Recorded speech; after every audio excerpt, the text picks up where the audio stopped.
হরে কৃষ্ণ, রাধে রাধে বন্ধুরা।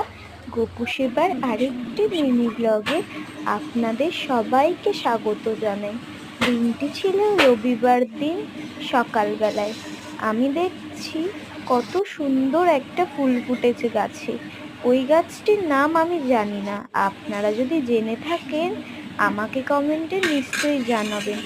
আর তারপর দুপুর হতে না হতেই ফুলটি এনে আমি গপুদের কাছে দিয়ে দিলাম। দেখো কত সুন্দর লাগছে।